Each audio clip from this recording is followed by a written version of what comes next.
et bienvenue dans ce nouvel épisode de l'Église Ensemble. Aujourd'hui est un jour assez particulier parce que c'est l'événement annuel End It Now, où nous retrouvons Diane Régis pour une prédication qui a pour titre « Des loups déguisés en agneaux ». Bon visionnage et à tout à l'heure.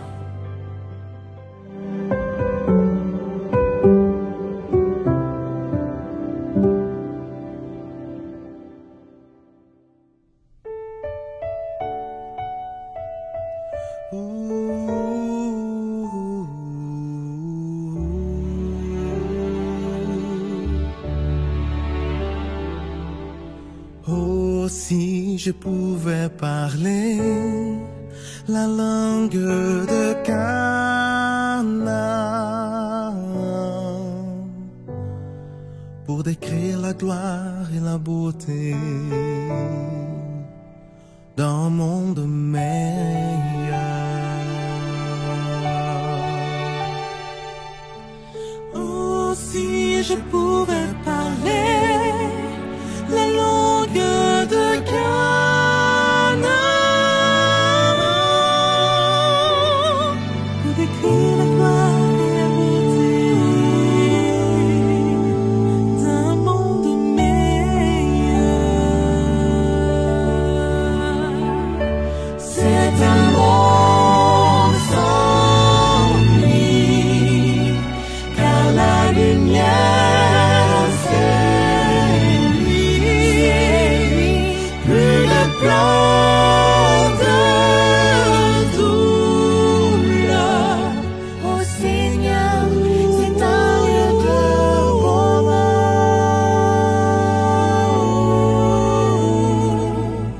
Oh, si je pouvais parler la langue de Canaan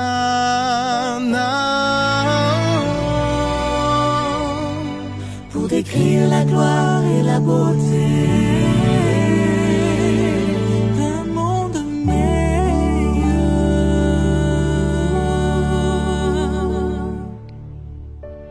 J'ai vu un nouveau ciel et une nouvelle terre, car le premier ciel et la première terre avaient disparu. Et j'ai entendu du trône une forte voix qui disait: Voici la demeure de Dieu avec les hommes. Il habitera avec eux et ils seront son peuple. Bien-aimés, maintenant nous sommes enfants de Dieu, et ce que nous serons ne s'est pas encore manifesté. Mais nous savons qu'au moment de sa manifestation, nous serons semblables à lui, parce que nous le verrons tel qu'il est. Oh, si je pouvais voler jusqu'au plus profond du ciel, Explorer ce beau pays de gloire éternelle.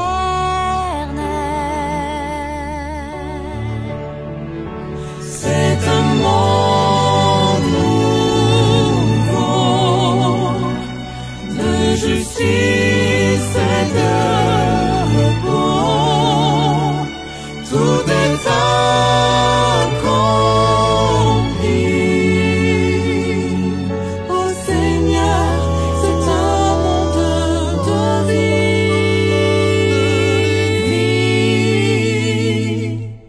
Oh, si je pouvais parler la langue de Canaan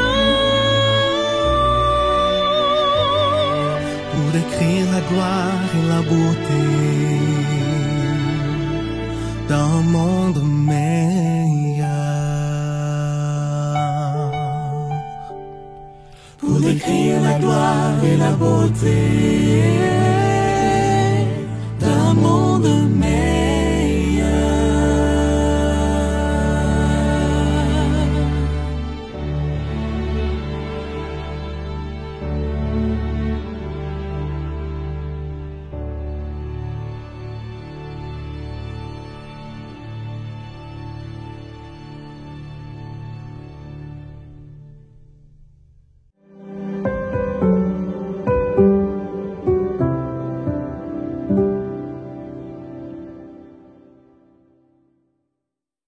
Le message de ce jour s'inscrit dans le cadre de la journée Endit Now, journée spéciale de l'année au cours de laquelle l'Église adventiste affirme et réaffirme son refus de la violence sous toutes ses formes, quelles qu'elles soient.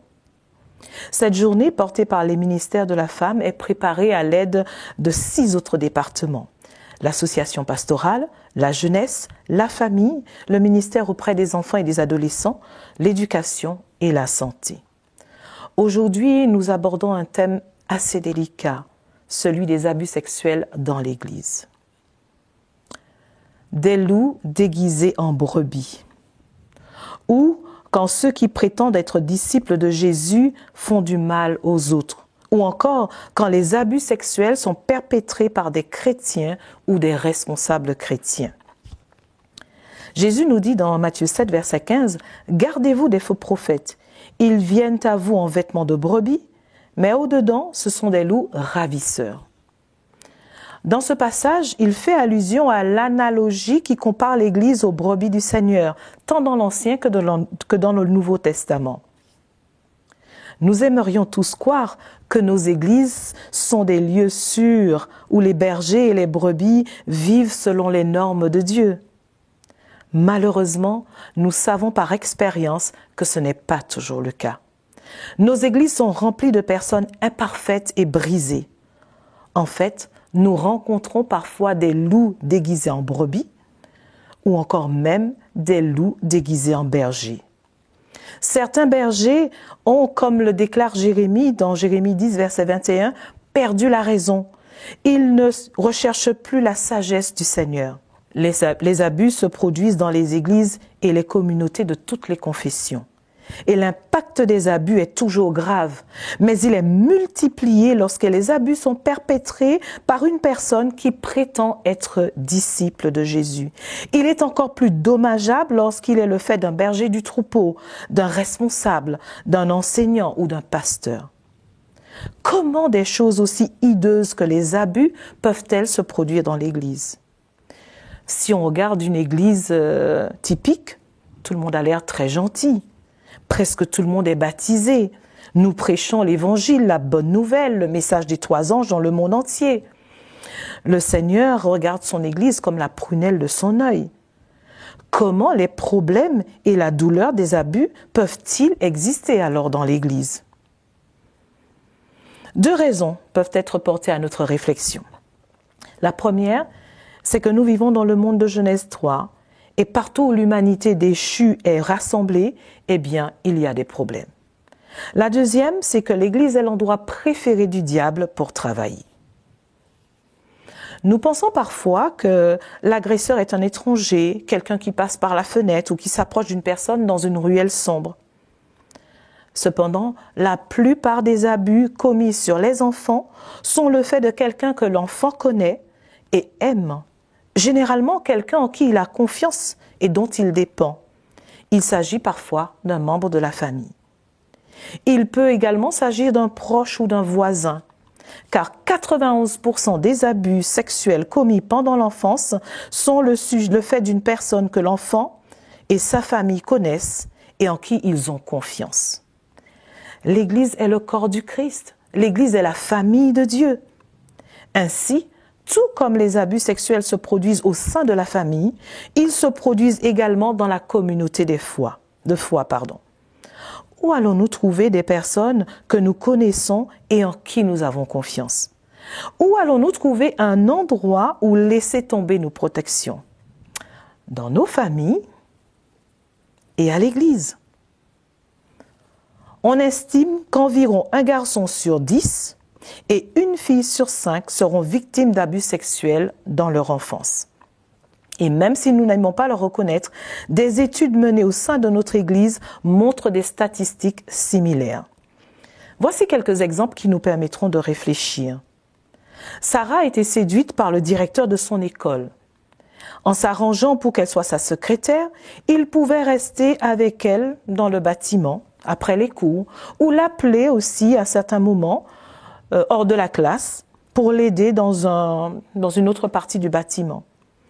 Elle pensait que c'était de l'amour, mais c'était de l'abus. Quand tout cela a commencé, elle n'avait que 14 ans. Danielle, elle, a eu le béguin pour son professeur de musique au collège et a commencé à flirter avec lui. Il était ravi d'accepter ce qu'elle lui proposait. Elle aussi pensait que c'était de l'amour. Mais même si c'est elle qui l'a initié, il s'agissait là aussi d'abus. Matt rencontrait des difficultés en mathématiques en 5e. Son professeur l'a invité à rester après la classe pour qu'elle puisse lui donner des cours particuliers. Et ce faisant, lui a appris de nouvelles façons de s'amuser. Au début, il en a pris plein les yeux. Mais là encore, c'était de l'abus. David était ravi d'être loin de chez lui et d'être dans le dortoir pour la première fois. Mais il n'était pas facile pour lui de trouver l'équilibre entre les études et toutes ces nouvelles libertés sociales. Son conseiller lui a donc proposé de l'emmener à la salle de sport locale, juste tous les deux, pour que David puisse faire de l'exercice et pour qu'ils puissent parler. David s'est senti bizarre lorsque le conseiller l'a rejoint sous la douche et a réalisé plus tard qu'il s'agissait de voyeurisme. Amanda avait terminé ses études secondaires et avait entièrement consacré sa vie au Seigneur. Elle souhaitait ardemment faire une différence dans le monde et avoir une famille plus saine que celle dans laquelle elle avait grandi. Son pasteur a revendiqué un rôle paternel dans sa vie et voyant son potentiel, il l'a encadré dans plusieurs domaines d'un ministère efficace. En fin de compte, il l'a conseillée sur la manière d'être une bonne épouse. Au départ, elle pensait que c'était utile, mais c'était de l'abus. Brenda était malheureuse dans son mariage. Son mari la méprisait et la faisait se sentir inutile, voire invisible de multiples façons. Lorsqu'il a divorcé, elle a demandé de l'aide à son pasteur. Il l'a aidée à se sentir valorisée, à se sentir belle et vivante. À la fin de chaque séance de conseil, il prenait ses mains dans les siennes pour prier. Et puis un jour, il en a pris davantage. Elle pensait que c'était de l'amour. C'était de l'abus. Suzanne était une mère célibataire récemment divorcée qui s'était installée dans une communauté adventiste pour trouver le soutien que ne lui offrait pas sa propre famille non chrétienne. À l'église, elle a rencontré un chrétien adventiste spirituellement engagé qu'elle respectait. Bientôt, ils sortirent ensemble et elle crut que Dieu l'avait fait rentrer dans sa vie. Elle faisait confiance à ce qu'elle pensait être son expérience religieuse supérieure, de sorte que Suzanne croyait que l'aspect physique de leur relation reflétait son engagement envers elle et leur avenir ensemble. Elle s'est sentie trahie par lui et par Dieu lorsqu'il a décidé que leur relation ne lui convenait pas. En profitant d'elle comme il l'a fait, il a abusé d'elle. Souvent, nous pensons que l'abus implique la violence, mais aucun de ces cas n'en comporte.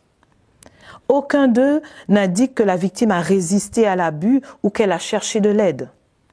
Pourtant, en raison de la différence de pouvoir qui existait dans chaque cas et dans les capacités à donner un consentement valable, chacune de ces personnes a été violée. Il y a abus lorsqu'une personne utilise son pouvoir ou son influence pour profiter d'une personne vulnérable. Pouvoir et influence qui auraient dû être utilisés pour bénir l'autre personne, mais qui sont utilisés pour son plaisir égoïste. Certains bergers du troupeau sont comme des loups affamés et insatiables. Ce sont des bergers qui suivent leur propre voie, mais Dieu les réprimande également. Cet abus de pouvoir et d'influence, est le point commun de toutes les histoires que nous venons d'entendre. Qu'en est-il de l'impact de l'abus? L'impact de l'abus est parfois minimisé. Et on peut même parfois faire croire à la victime qu'elle est responsable de ce qui lui arrive. Mais les victimes reçoivent des marques noires et bleues sur l'âme. Et il s'avère sur presque tous les aspects de l'avenir de la personne, y compris sur la santé.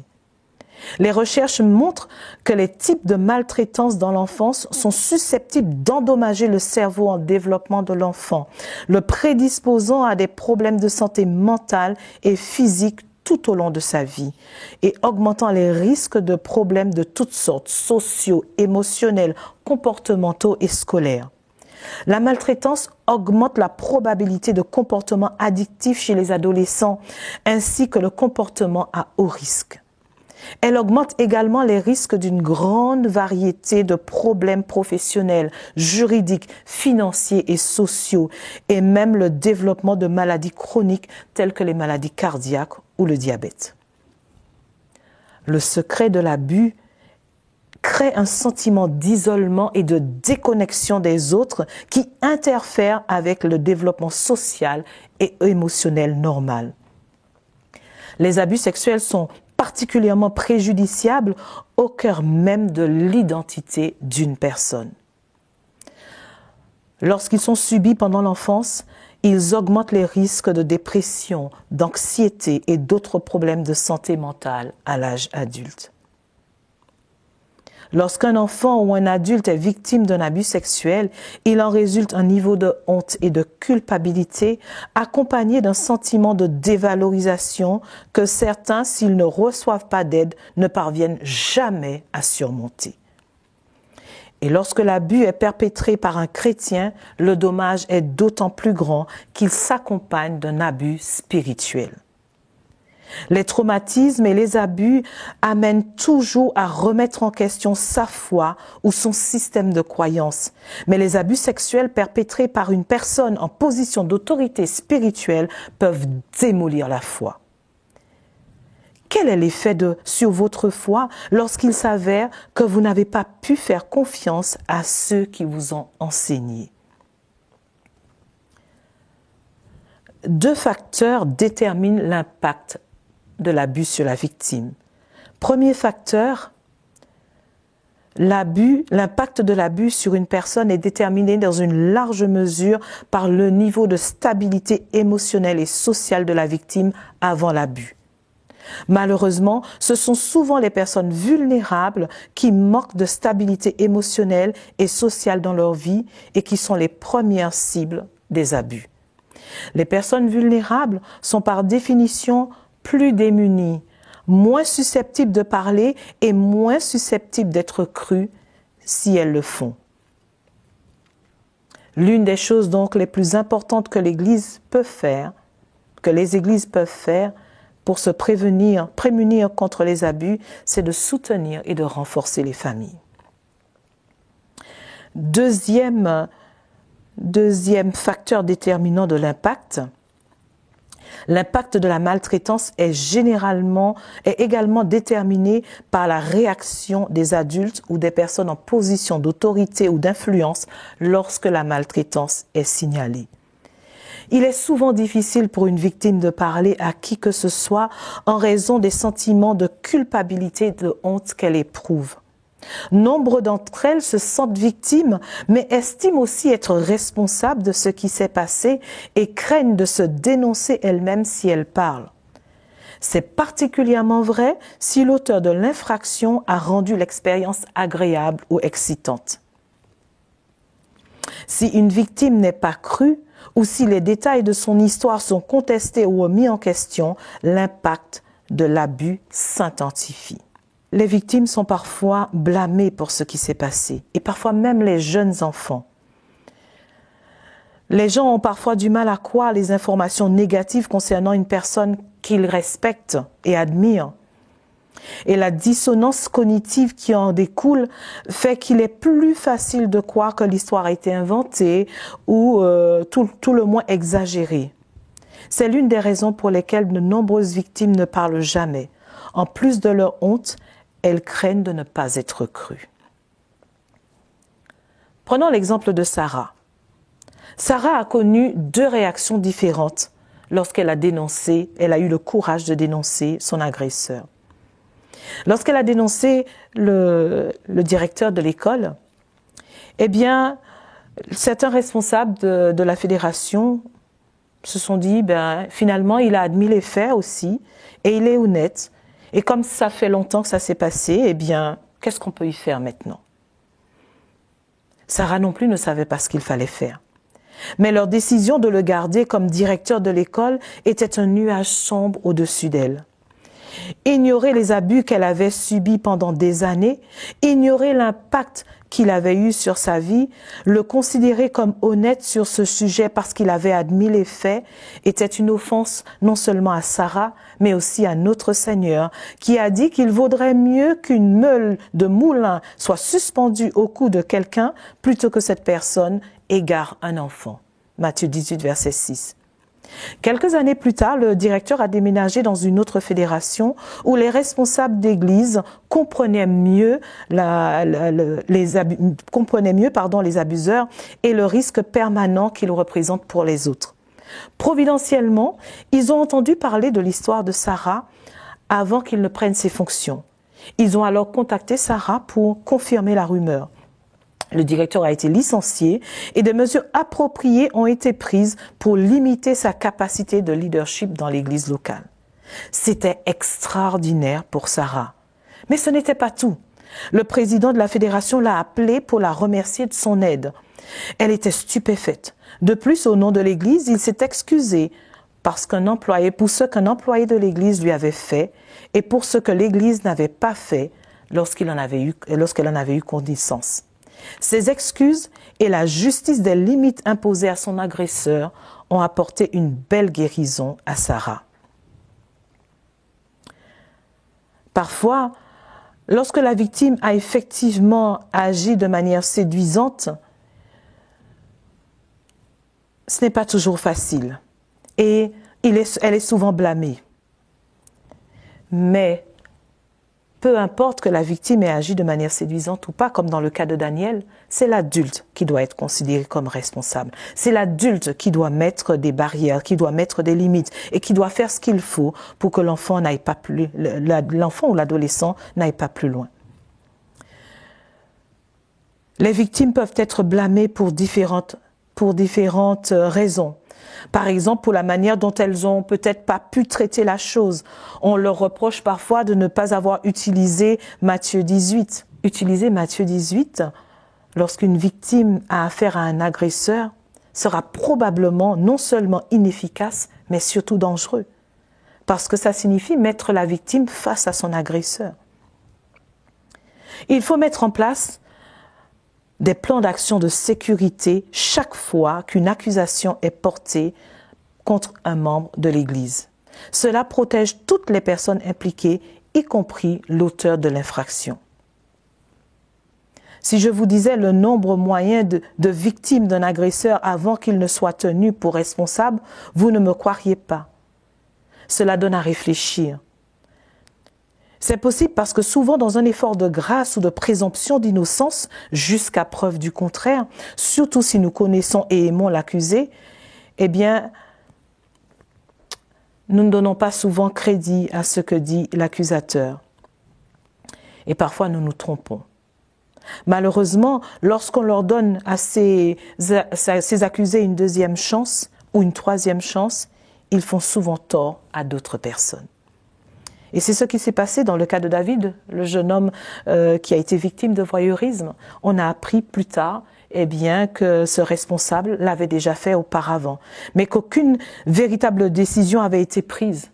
Si ça avait été le cas, David n'aurait pas eu cela à subir. Prêtons attention à ce qui se passe dans nos églises et dans nos écoles. Si quelque chose nous préoccupe, nous devons être prêts à faire ce qui pourrait être peut-être inconfortable pour tout le monde pour examiner la question. Voici ce que Judith Herman, psychiatre spécialisée dans les abus sexuels et les stress post-traumatiques, nous dit. Il est très tentant de prendre le parti de l'agresseur. Tout ce qu'il demande, c'est que le spectateur ne fasse rien. Il fait appel au désir universel de ne pas voir, ne pas entendre, ne pas dire le mal. La victime, au contraire, demande au spectateur de partager le fardeau de la douleur. La victime exige de l'action, de l'engagement et de la mémoire. Si vous pouvez soutenir une victime, faites-le. Si vous pouvez demander des comptes à un délinquant, faites-le. Dans tout ce tableau sombre qui a été dépeint, il y a quand même quelques bonnes nouvelles. Les neuroscientifiques nous disent que, comme nous l'avons dit, la maltraitance est susceptible effectivement d'endommager le cerveau, en particulier le cerveau en développement d'un enfant. Bien que la maltraitance augmente les risques de développer des problèmes de santé mentale et physique, nous avons une bonne nouvelle. Ces problèmes ne sont pas incurables. Tout comme Dieu a créé notre corps pour qu'il guérisse des blessures et des maladies, il a également créé le cerveau et l'esprit pour qu'ils guérissent. En fait, les traumatologues nous disent que l'impact à long terme d'un abus dépend moins d'un type et de la gravité de l'abus que du niveau de soutien que l'on reçoit à la suite de l'abus. En tant que corps et communauté de croyants, en tant que corps du Christ et communauté de croyants, c'est une bonne nouvelle. Il est important que nous sachions que la manière dont nous répondons à la fois à l'abusé et à l'abuseur fera une énorme différence dans le niveau de guérison que chacun connaîtra. Notre réaction est importante. La chose la plus importante que nous puissions faire lorsqu'une personne a été maltraitée est d'écouter attentivement son histoire. Écouter les émotions et les sentiments qu'elle exprime, ainsi que les détails et les faits de son histoire. La vulnérabilité n'est pas quelque chose que la plupart des gens peuvent exprimer rationnellement. Écoutez attentivement, sans porter de jugement. Écoutez avec notre cœur. Une question se pose. Qu'en est-il du pardon? Pardonner à quelqu'un signifie-t-il que ce qu'il a fait est acceptable? Pardonner signifie-t-il que ce que j'ai vécu n'a pas d'importance? Que je vais poursuivre ma relation avec mon abuseur comme si rien ne s'était passé? Qu'il me reste toute cette douleur et toute cette souffrance, mais qu'il n'a pas à subir les conséquences? Comment suis-je censé pardonner à quelqu'un qui ne me présente pas de sérieuses excuses, qui n'admet pas avoir fait quelque chose de mal, ou qui n'admet même pas avoir fait quoi que ce soit? Lorsque nous utilisons ici le mot pardonner, nous voulons simplement dire renoncer à l'amertume. Par conséquent, la réponse est non à chacune des questions que nous venons de poser ci-dessus. Pardonner à quelqu'un ne signifie pas que ce qu'il a fait est acceptable, ou que cela n'a pas d'importance, ou que je dois continuer ma relation avec lui comme si rien ne s'était passé, ou qu'il n'a pas à faire face à ses conséquences. Le pardon nomme le mal tel quel. Le pardon ne consiste pas à ignorer le mal, ce qui envoie le message que l'abus est acceptable ou qu'il n'a pas d'importance.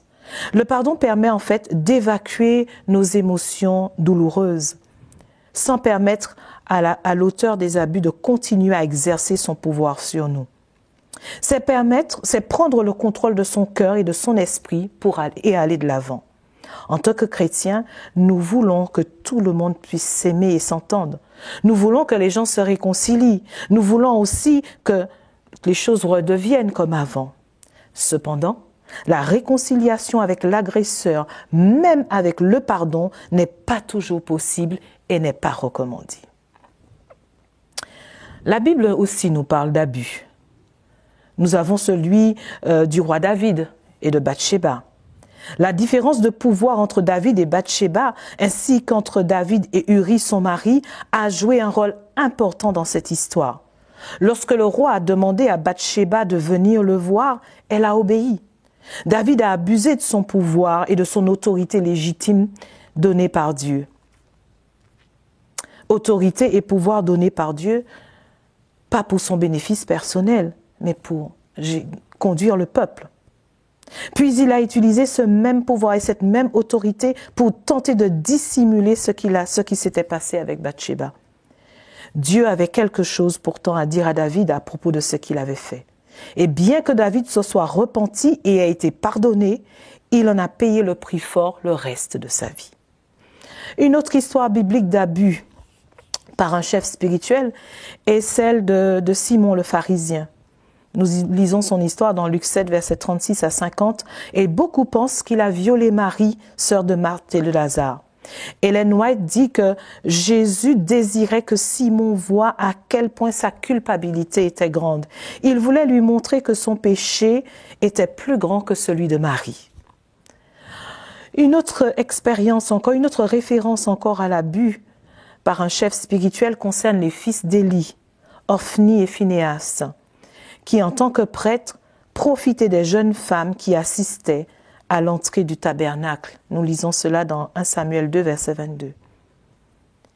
Quelles histoires tragiques ont dû être vécues par ces femmes vulnérables et quelle fin tragique aussi pour ces deux prêtres. Si vous avez été exploité, si vous avez été abusé par quelqu'un qui prétendait être chrétien, et surtout si cette personne était un dirigeant chrétien, je m'adresse à vous directement. Qu'il s'agisse d'une fois ou d'innombrables fois, sur une période ou sur plusieurs années, que vous ayez eu un ou plusieurs abuseurs, personne d'autre que Dieu ne comprend mieux que vous ce que vous avez subi. Personne d'autre que Dieu ne comprend mieux que vous ce que ça a signifié pour votre vie. Vous êtes peut-être en résonance avec la question de Lamentation 2, verset 13. « Ta plaie est grande comme la mer. Qui pourra te guérir ?» Eh bien, la réponse est la suivante. Dieu peut.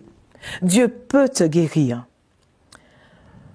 Vous pouvez penser peut-être que ce système de pensée, celui de la Bible, peut encourager cela. Eh bien non, non, vous avez déjà assez souffert. Et ne laissez pas votre agresseur vous priver de la foi. Reprenez la Bible, reprenez contact avec Dieu, car c'est là que vous trouverez la guérison la plus vraie et la plus complète. Lorsque vous avez été lésé, il est utile pour votre guérison de recevoir des excuses. Cependant, il se peut que votre agresseur ne vous présente jamais d'excuses sérieuses ou d'ailleurs ne le fasse jamais. Même s'il ne le fait pas. Votre agresseur a eu l'audace d'abuser de vous. Maintenant, ayez l'audace et la ténacité pour guérir. Votre agresseur a eu l'audace de prétendre que cela n'était pas arrivé ou que cela n'avait pas d'importance. Ayez l'audace de dire que cela est arrivé et que cela a de l'importance. Votre agresseur a peut-être eu l'audace de se comporter comme une sorte de super chrétien. Je veux que vous ayez l'audace de vous comporter comme un vrai chrétien avec toute la dignité de la joie que cela implique et la joie que cela implique.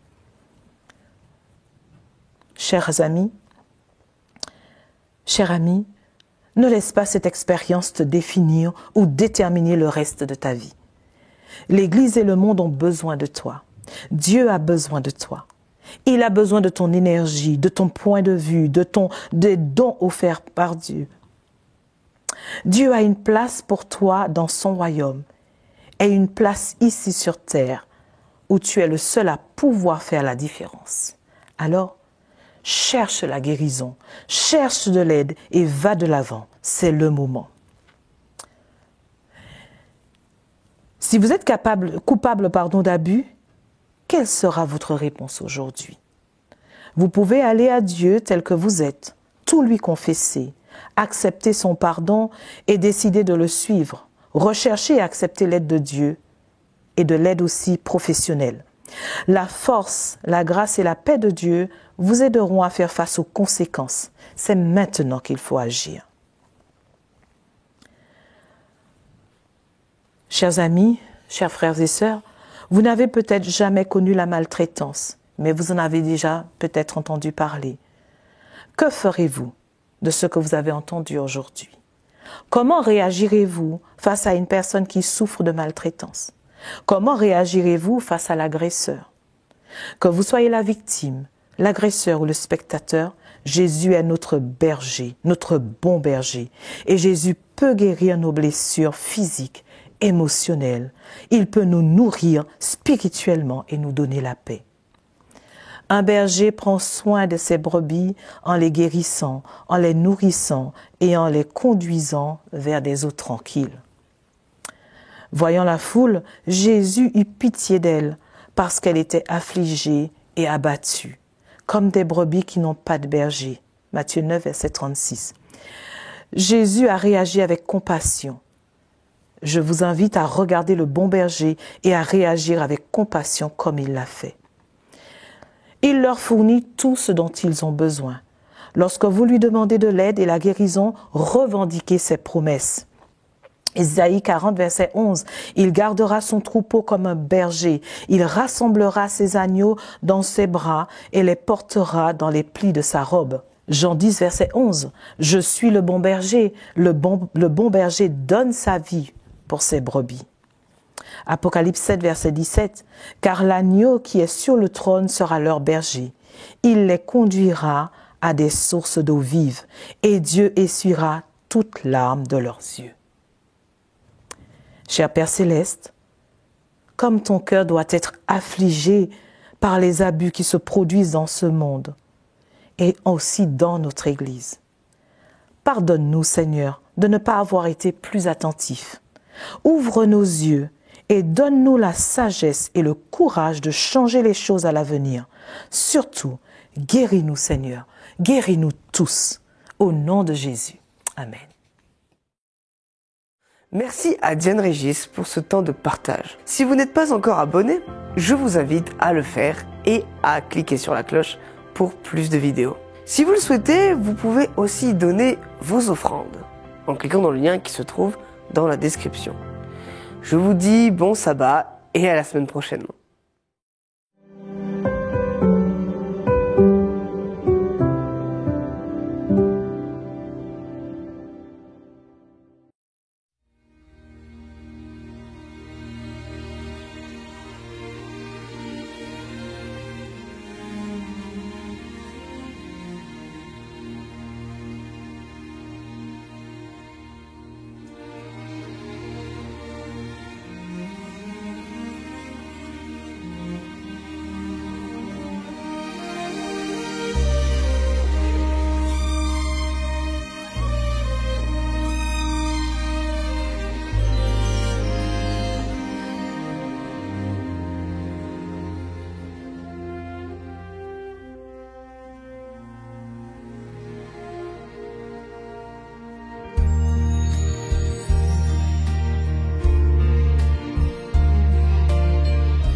Je suis abattu,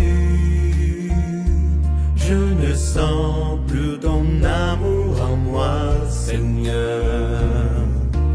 Et je m'apitoie sur mon sort, oubliant que toi tu regardes mes efforts.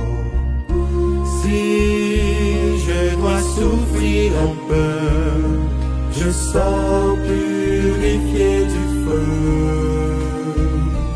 Ô Seigneur, Oh non, ne cesse pas, agis en moi, guide-moi, que je sois ce que tu veux de moi.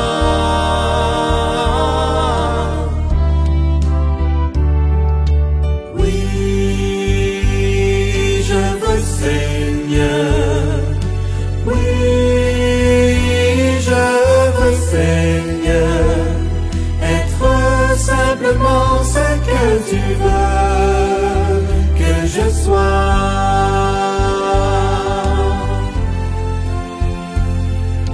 Oui, je veux, Seigneur. Oui, je veux, Seigneur, être simplement ce que tu veux que je sois.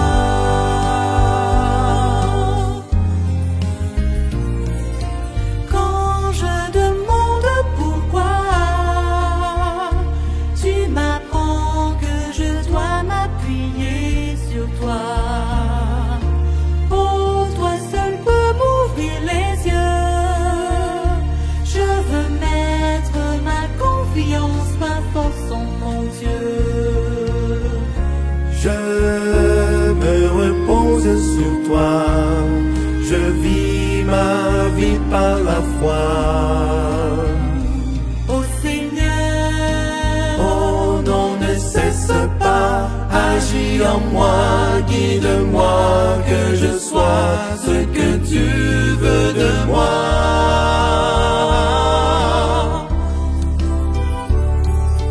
Oui, je veux, Seigneur, oui, je veux, Seigneur, être simplement ce que tu veux que je sois.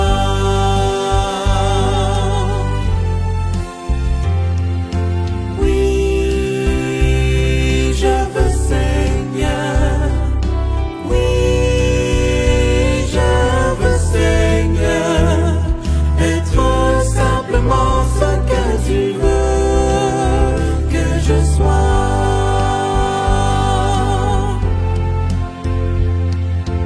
Oui,